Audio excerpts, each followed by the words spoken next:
Well,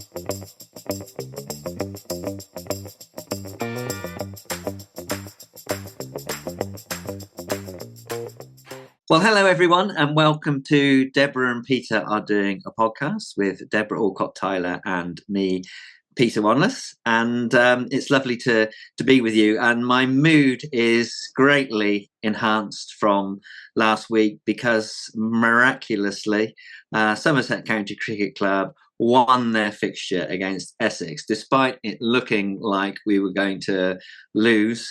There was a brilliant rearguard action, and what could have been a desperate situation all of a sudden has a platform of we can achieve anything. And instead of sacking the president, I think everyone is going to be enjoying the next few days. So fine margins, but that's why I'm smiling. How about you, Debra?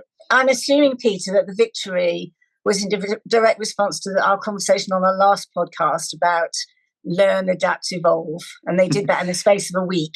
I'd like to think that, and also the value of believing in yourselves and talking to one another and reminding yourselves how good you are. So some players who knew they had been underperforming stepped up and achieved something really against the odds, and I think that will be great for confidence. So much is about mental well-being and resilience of mind, isn't it? And certainly the keyboard warriors on social media didn't show a lot of mental resilience for the first three of this 4-day match, but it looked to all intents and purposes like we were going to lose. Well, I think it's also about framing though, isn't it? Because if I think about, so we have two values at DSC, excellence and empathy. That's it. And they cover pretty much, because anything you look at, if you just apply it through a lens of empathy and excellence, you can apply it to absolutely anything. And our staff are really committed to it. We talk about it all the time. One of the things that we found is that if we say to people when they've done a piece of work, let's say, is this excellent? They're much more likely to say, no, actually, I could improve it. And then we can then say, how do you get to excellence? And I think that's the way of helping people to recognise that something isn't as good as they wanted it to be without making them feel that they failed in any way, shape or form. So we have conversations like that quite a lot about how can we make this piece of work excellent, or how can we make this team excellent, or how can we make this strategy excellent? And it's just so much more of a forward-thinking thing rather than saying, what are the flaws in this and how can you fix them, which kind of like sort of negative and heavy, isn't it? And it seems to work really well because our staff are very open to, you know, being told this could be, how can you make this excellence, rather than this is a shit piece of work, go back and do it again. Do you know what I mean? Well, more great advice. And I think that taking that mindset into the next game, because there were lots of ways in which we could have lost that game. So there's plenty to improve on, but it doesn't I think, increase the receptibility of the team to how could we be even better with a positive result on the board, as opposed to it being 5 games with no wins at all. So spotting the successes, however small, and finding something to build on will help too. Yeah, I think that, because I also always talk about that in the thing of change. What chief execs very often do, and boards, is they introduce change as being a response to something not working, or that the change is about fixing a thing that doesn't work. And the trouble is, if you go in, and this is a mistake I made it when I came to DSC, I very much went in like, none of these things work, we've got to fix them. And I met a huge amount of resistance, even though people all but agreed, actually. But of course, what I failed to recognise was the fact they were part of the thing that didn't work. They were part, and as soon as you said, we've got to fix this crap thing, it just gets people's hackles up. And I learned very quickly it's so much better to frame change as being about the future rather than about the past. You're not fixing a thing. You recognise that the organisation or the team or whatever it is has got to the place it was with all the things it knew about at the time. What you're talking about is about what do we want to be in the future. So you frame change as being about the future rather than fixing the past. And that, in my experience, that tends to have people be much, much more open-minded about what we can and can't implement. And again, I tend to frame change as well as an experiment, because people get really resistant if they think I'm stuck with this, where you're moving my desk to, I'm stuck with it, or where you're, who my new boss is, I'm stuck with it, this new structure, I'm stuck with it. And actually, if you say to people, we're going to do this for 6 months. At the end of 6 months, we'll review it. Within 6 months, people have usually got used to the change. And if they haven't, it means there really was something deeply flawed about what you did. So, yeah, anyway, that just popped into my head as you were talking. And it leads nicely on to, I wonder what's going on at the NSPCC, and I wonder how my successor is framing things. And I deliberately have tried very hard not to think about that at all and to keep out of the way. But I received an email last week as a NSPCC volunteer stroke supporter inviting me to attend one of these town hall sessions with the new chief executive to hear about issues and challenges facing the NSPCC at the moment. And it made me sort of pose the question to myself, should you ever go back? And this must have been playing around in my mind because I had this terrible dream in which I went back to the NSPCC. And instead of it being a virtual town hall, it was a sort of face-to-face meeting. And I walked into the room and there was a projector and all these kind of cables. And I tripped over the cables and I knocked the projector out of the way and caused complete chaos ahead of this presentation taking place, and I was politely asked to leave and escorted from the building. And so, hey, Joseph, what does my dream mean? And should I? So now I've got second thoughts about attending, however quietly, this town hall meeting because I'm not sure it's the right thing to do. But what do you think? Have you ever gone back? Well, actually, no, not really, sort of. But so I'm likening your role at NSPCC to when I was chair of the Small Charities Coalition. I chaired it for about 7 years, then I stepped away. When I stepped away, I fully stepped away because I knew that if I was still around, my voice would be listened to more than the voices of others, simply because I'd founded it or co-founded it with Patrick a long time ago. And so, so I especially, I think it's, if you're at a senior level, you're never just going to be an ordinary. I mean, that's dismissing volunteers, but you know what I mean? You're never going to be just a volunteer, Peter. There's always going to be people who are interested in what does the old chief exec say and do they agree with this course of action, etc. And so your voice carries a lot of weight. And so my personal view is probably it's best to stay well out of organisations that you move on from, unless there's some specific reason, like unless you're invited as the ex-chair, which I was at one thing when they celebrated, I think it was 10 years, I was invited as the ex-chair to speak about the value of Small Charities Coalition, all the rest of it. That was different. But in terms of other than that, I just stayed well out of the way because otherwise I'd have interfered. Apart from when it got into trouble, and then a couple of the trustees reached out to me and just asked me for my perspective. But I think that was them sort of thinking, well, she founded it, what does she think, sort of thing. But I was still really clear, it's your charity, not mine. What I think is largely irrelevant, So so that's what I think about that. I'm really inclined to say you need to stay out of the way, Peter, especially it's so recent. Yes, yes. When I left the Department for Education, I didn't go back there for a while because I'd gone to the big lottery fund, and our connections were with the DCMS and the Cabinet Office. And then, so it's probably sort of, it was when I went to the NSPCC, we then started having more direct dealings with education. So I went back for a meeting, and the same woman was on the front desk at Sanctuary Buildings, the Department for Education headquarters, as was there when I used to be there.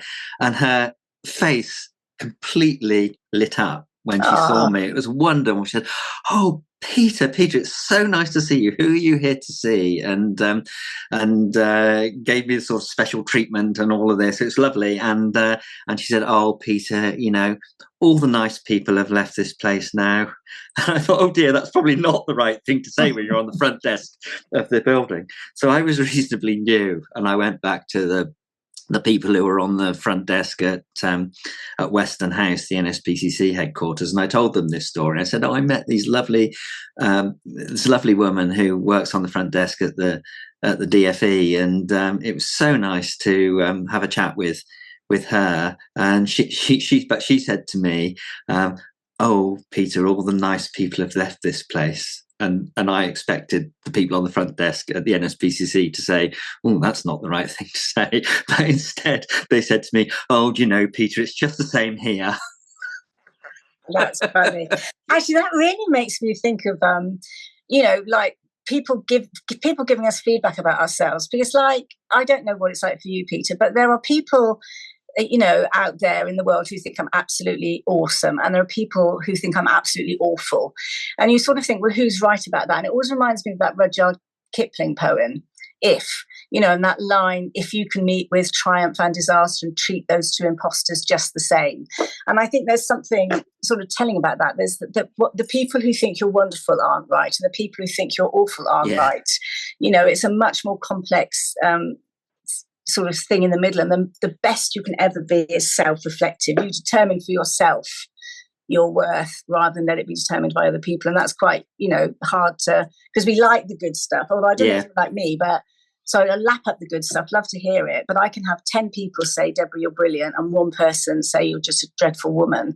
And that one negative feedback will colour every other bit of feedback I've ever had, that one negative remark. Do you know what I mean? It's like, I think that's quite human. Yeah. We mustn't do it, I would say to colleagues, take it all with a pinch of salt, both the love and the loathing, I would say. Yeah. And if you can find some people who tell you that you're great from time to time, it is good for it's good for the mind. Well, just thinking further about going back, have you ever been back to your old school or old schools? Because I had a fantastic experience. I didn't especially want to go back to either of my schools and didn't for a very, very long time. But I got to go back to, and stop me if I've told this story before, I got to go back to my primary school to deliver the Speak Out, Stay Safe service with the NSPCC. No, I have told this story, I think.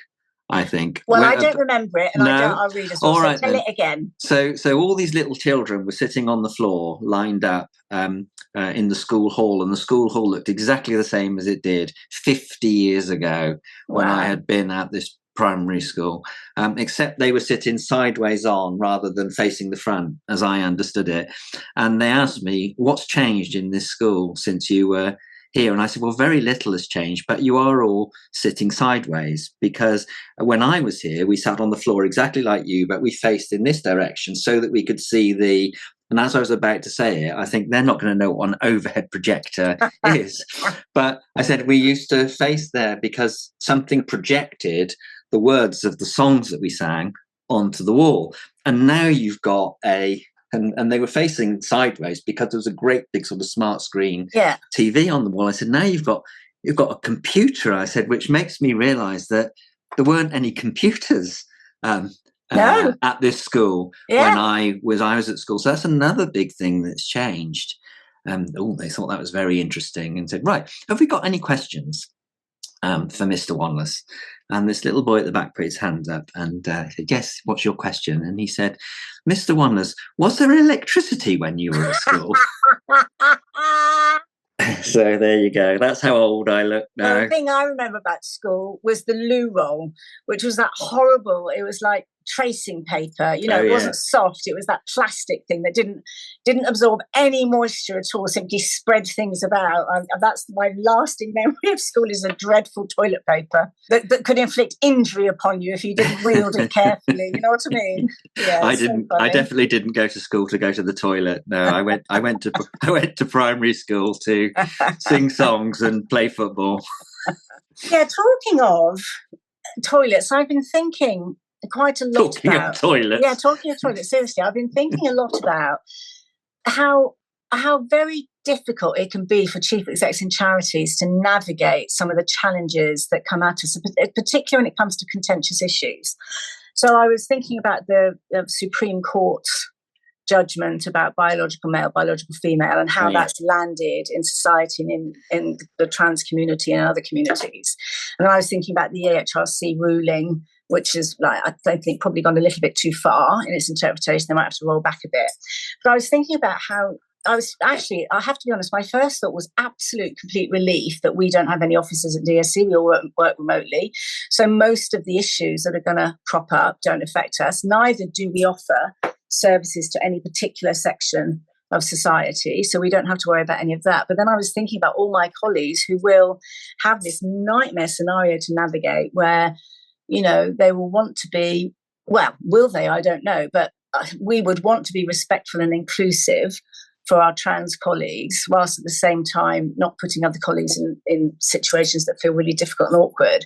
And thinking, I think sometimes people don't understand how really difficult it is. I mean, we have this thing as well, don't we, in the sector where, our staff, our volunteers, sometimes our funders, or less often our funders, but certainly staff and volunteers will want us to take a position on an issue, whether it's about the war in Gaza and Israel, whether it's about trans rights, whether it's about whatever the thing happens to be, and how very difficult it can be for organisations to do that without alienating certain sections of their community. I mean, we're lucky at DSE because we're not a membership body, so we're relatively free to say whatever we want, because if people don't like us, they just don't have to use us.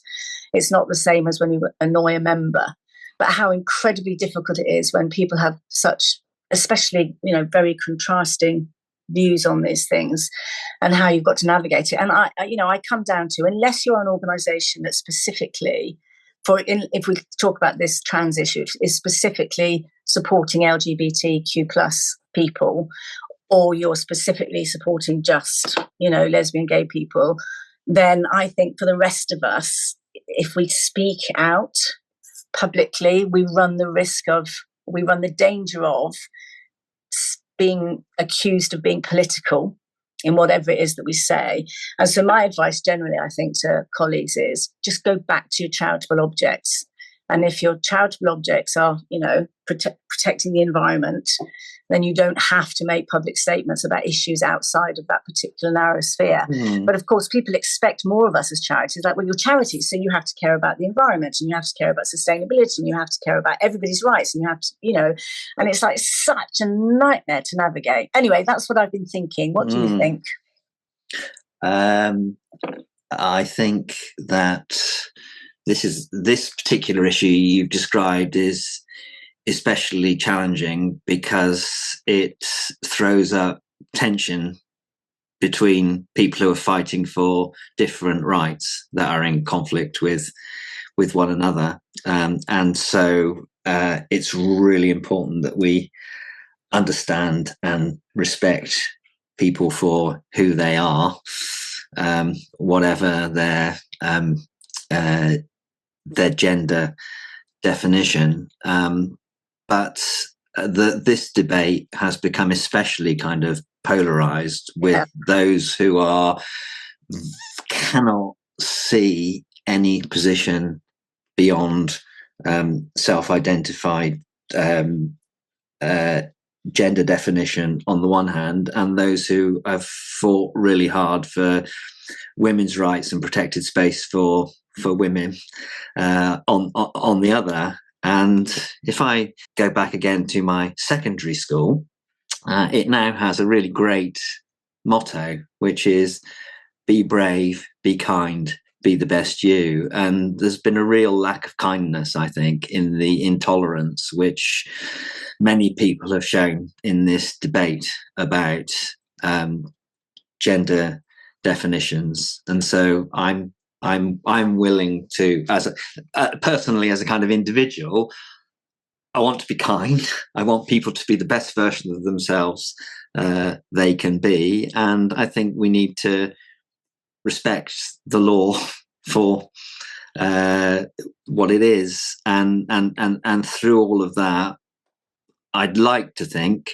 we can find a way through which appreciates that diversity has many dimensions and shouldn't kind of polarize people into completely different camps. But because we all want to be the best version of ourselves and give people the space to be the best version of themselves they can be, there will be some noise, and charities employ campaigners and people with really strong opinions, and that's okay. But my preference would be, don't express your opinions at the expense of somebody else, and you can't, agreeing with you, harness the entirety of a charity's history and brand to your personal perspective if it is in conflict with others, beyond the focus of your charitable purpose. So that was probably a long way of mostly agreeing with you. Yeah.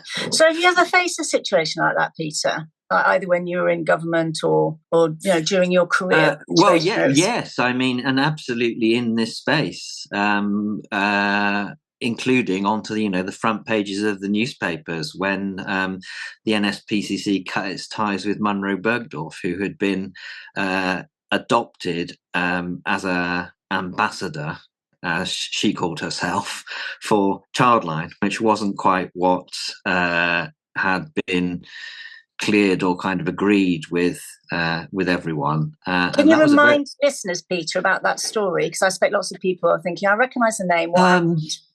Yeah, so she is a major campaigner for gender rights in this space, and along with a number of other people, had recorded messages and information to help children come to terms with who they were as individuals. And in the course of gathering these various sort of testimonies, the way in which she was described and her relationship with the charity was overstated, relative to what the quotes top of the office, including the trustees, deemed to be whether they deemed it to be appropriate or not, it hadn't been discussed. And this caused a great deal of tension, and there was kind of social media kind of uproar about who was this person to speak of and for children, and great kind of confusion about what she was or wasn't responsible for. And over a weekend, her description of her role with the NSPCC was withdrawn from her in an abrupt fashion. And this upset significant numbers of our staff, and over 100 of them wrote to The Guardian, which wasn't a great thing to do. I think if they could come and talk to me rather than write to The Guardian, but there we are. The situation rather sort of spun out of control, and it required me to have some very difficult conversations with Munro Bergdorf herself, with our staff, with the trustees, to try and bring some sense to this situation. And the whole thing was confused and rushed, and we needed to take a step back from the whole thing. We had a review of what happened, why did it happen, what lessons can we learn from this situation generally and specifically. And it was a difficult moment. What did you learn? That when people are awarded various associations with the charity, there should be some due purpose and set of kind of rules and procedures and expectations that are set across the charity. And it wasn't that these didn't exist, but they were a bit confused, and they were being interpreted by other people, by a number of people with varying degrees of enthusiasm and flair.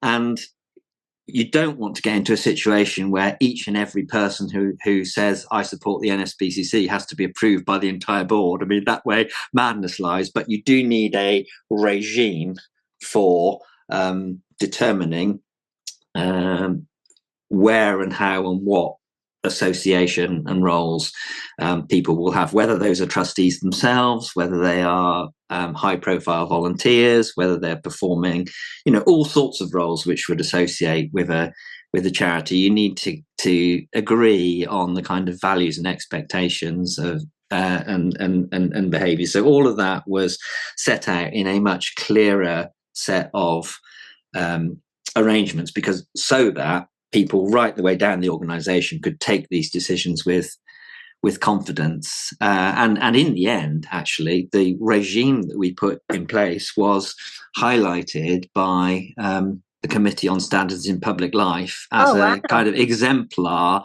of values-based association with charities, and they particularly liked it because it came out of a really difficult situation where mistakes were made, and I had to hold my hands up and take responsibility as the chief executive who was responsible for the confusing appointment and association arrangements that were in place at the time, which was uncomfortable and difficult because I felt I had nothing to do with this thing. It just sort of happened, but there we are. That's the life as a leader, isn't it? You are ultimately responsible for everything. Yeah It's like, it might not be your fault, but it is your job to fix it, to move it forward, to create the spaces. It's always an interesting thing, isn't it, about ambassadors in particular, because of course charities want ambassadors. Basically what they want them to do is go and speak to all their mates in every single opportunity where there's anyone of influence, to be able to talk about the charity and say proudly, I'm an ambassador for this charity. They don't have any powers or influence, but people do judge you by your ambassadors, don't they? By who those And there's a difference between being an ambassador and being a source of advice and support. I mean, the NSPCC is the source of advice and support, and the ambassadors and the champions and all of that are associating themselves with this as opposed to becoming the NSPCC themselves. And all of that was much less clear than it ought to have been in the regime that we had in place when all of this went wrong. So it was no one's finest hour, but learned a lot from it. It makes me think a little bit about the challenges that currently face religious institutions. I'm thinking specifically about churches because I know a little bit more about that. But now churches are officially charities, and they have a board of trustees and comply with charity law and etc.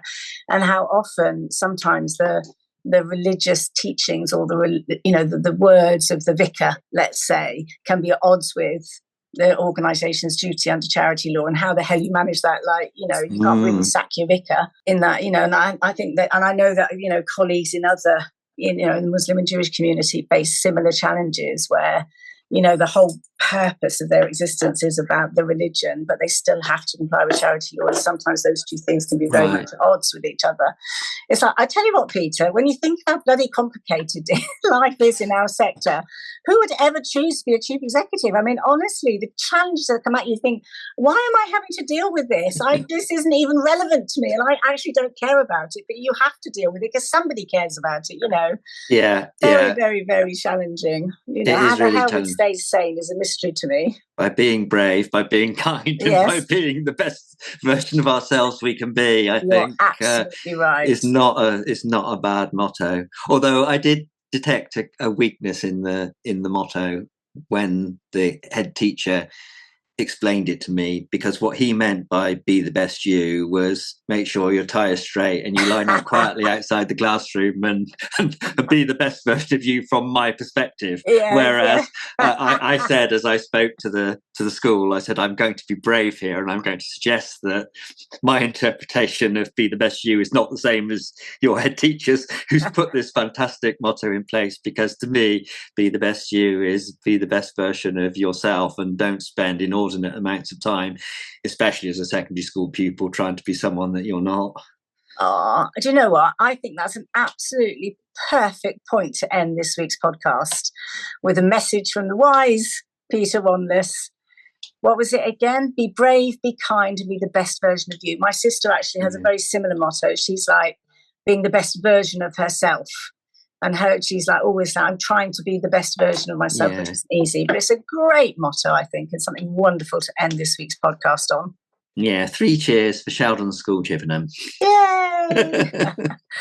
Thanks, listeners. Speak to you all next week. See you. Bye.